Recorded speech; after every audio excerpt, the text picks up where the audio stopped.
வைத்தியர் அர்ஜுனாவிற்கு திமிர் ரொம்ப ஜாஸ்தி.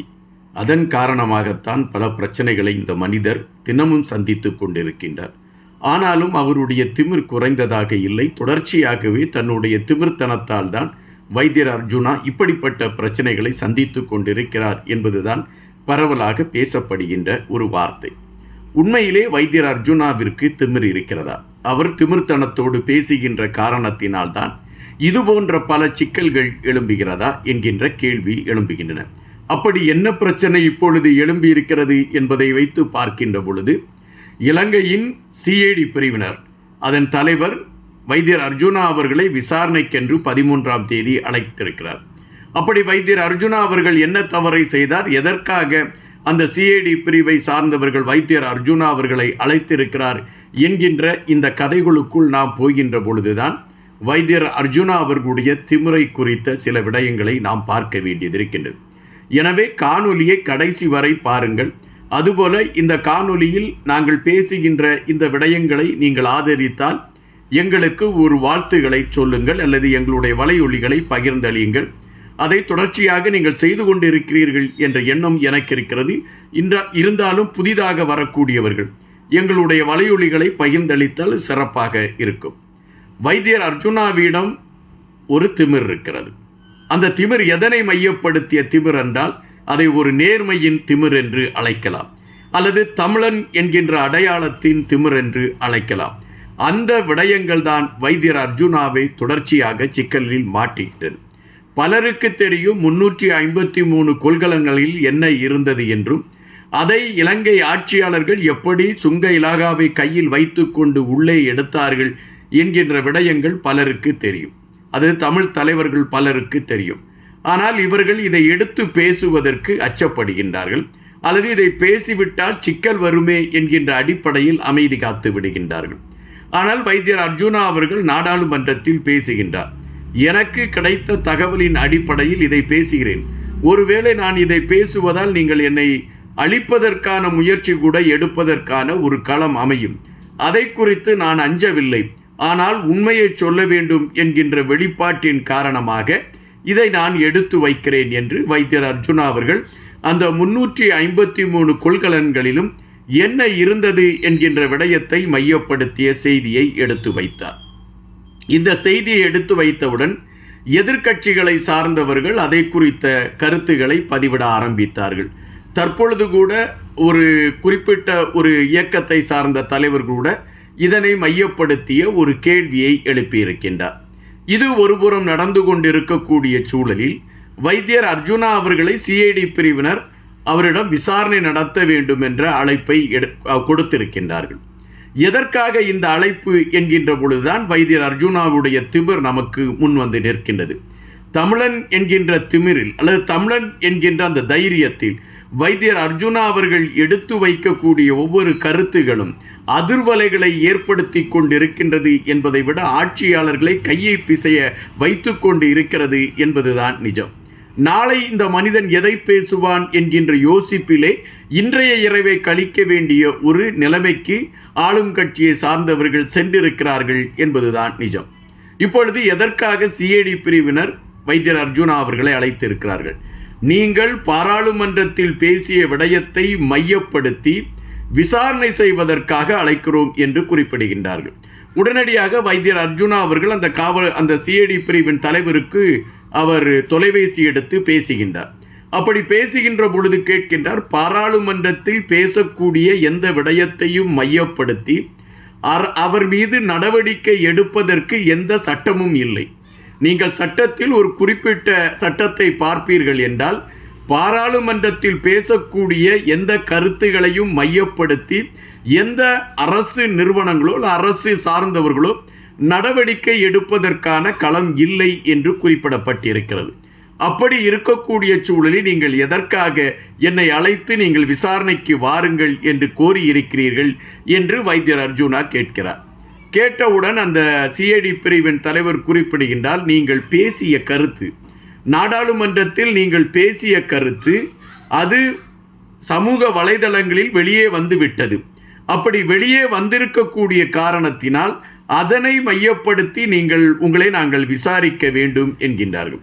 அப்பொழுது வைத்தியர் அர்ஜுனா குறிப்பிடுகின்ற, எப்பா, நான் தான் நாடாளுமன்றத்தில் தான் பேசினேன், சமூக வலைதளங்களில் அது வந்ததற்கான காரணம் நான் அல்ல, அல்லது நான் வெளியே அதை குறித்து கூட பேசவில்லை. அப்படி இருக்கக்கூடிய சூழலில் என்னை நீங்கள் விசாரிக்க வேண்டும் என்கின்ற நிலைப்பாடை எடுத்திருக்கக்கூடியதே எனக்கு வியப்பாக இருக்கிறது என்ற ஒரு கேள்வியை கேட்கின்றார். அதுபோல இன்னொரு கேள்வியும் அவர் கேட்கிறார், உங்களுக்கு சட்டம் தெரியுமா? சட்டத்தின் அடிப்படையில் ஒரு பாராளுமன்றத்தில் பேசக்கூடிய விடயத்தை மையப்படுத்தி எந்த விசாரணையும் நடத்தக்கூடாது என்று சட்டம் இருக்கிறது என்ற கருத்தை பதிவிடுகின்றார்.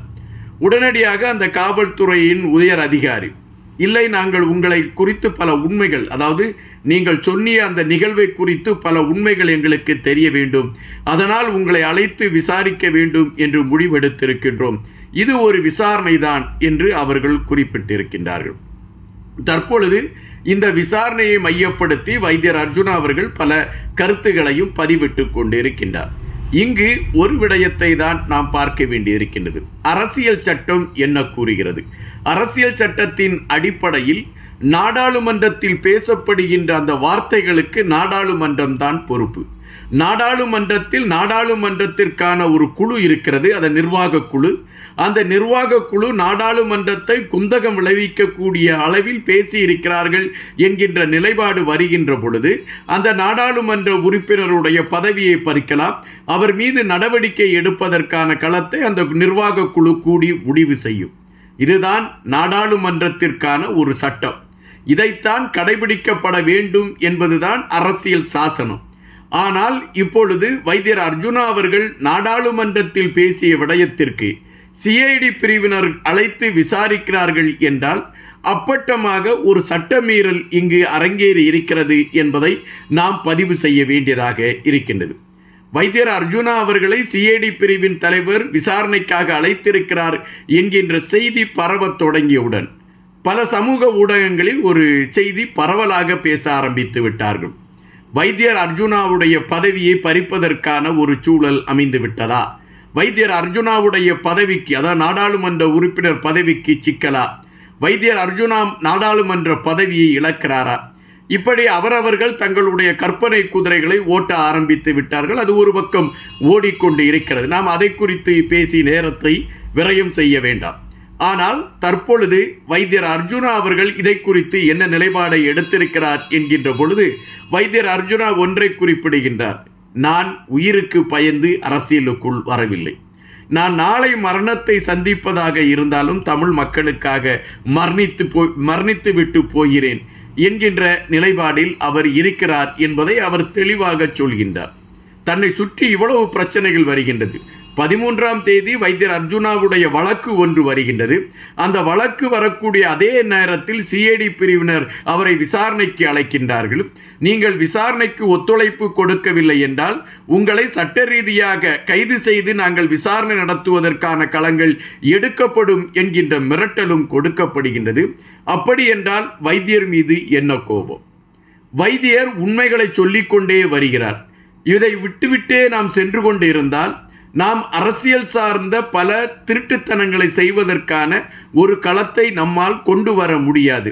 எனவே அதை தடுக்க வேண்டும் என்றால் வைத்தியரை ஒரு பயங்காட்டலாம் என்று அவர்கள் நினைக்கின்றார்கள். ஆனால் வைத்தியரை பொறுத்த மட்டில் இன்னும் அவரிடம் அந்த திமிர் அப்படியே இருக்கிறது. அது தமிழனுக்கு உரிய திமிர், தமிழை நேசிக்கக்கூடியவர்களுக்கு உரிய திமிர், தமிழன் என்பதை அழுத்தமாக பதிவிடக்கூடியவர்களுக்கு இருக்கக்கூடிய திமிர். நான் நேர்மையான தமிழன், என்னுடைய தேசிய தலைவரை பின்பற்றி செல்கின்றேன் என்று சொல்லக்கூடியவர்களுக்கு இருக்கக்கூடிய திமிர், அந்த திமிர் இப்பொழுது வைத்தியர் அர்ஜுனாவிற்கு அதிகமாகவே இருக்கிறது என்பதுதான் இப்பொழுது சிங்களர்களுக்கு வேதனையாக இருக்கிறது. வைத்தியர் அர்ஜுனாவை நாம் எப்படியாவது முடக்கிவிடலாம் என்று அவர்கள் கனவு கண்டு கொண்டிருந்தால் அந்த கனவில் அவர்கள் மண்ணைத்தான் அள்ளி போட வேண்டும். எப்பொழுதுமே வீரன் ஒரு முறைதான் இறக்கிறான். வைத்தியர் அர்ஜுனா வீரன், அவர் கோழை அல்ல. பயந்து உங்களுடைய ஒவ்வொரு மிரட்டல்களுக்கும் பயந்து செல்லக்கூடிய கோழை அல்ல. அவர் அரசியல் களத்தில் நுழைந்த பொழுதே தன்னுடைய நிலைப்பாட்டை தெளிவாக எடுத்து வைத்து கொண்டு பயணிக்கின்றார். தற்பொழுதும் அந்த நிலைப்பாட்டில்தான் அவருடைய பயணம் இருக்கின்றது. இப்பொழுது பயப்பட வேண்டியவர்கள் வைத்தியர் அர்ஜுனா அல்ல, ஆட்சியாளர்கள் தான். அவர்களுடைய உண்மை முகங்களை தோலுரிக்க ஆரம்பித்திருக்கின்றார் வைத்தியர் அர்ஜுனா என்பதுதான் நிதர்சனம். நன்றியுடன் இன்பா.